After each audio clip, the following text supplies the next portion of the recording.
Learn Igbo preposition. Topic: outside. Outside. In Igbo, it means nampụta.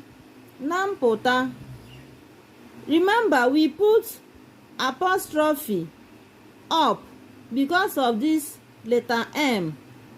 Letter M is the same thing.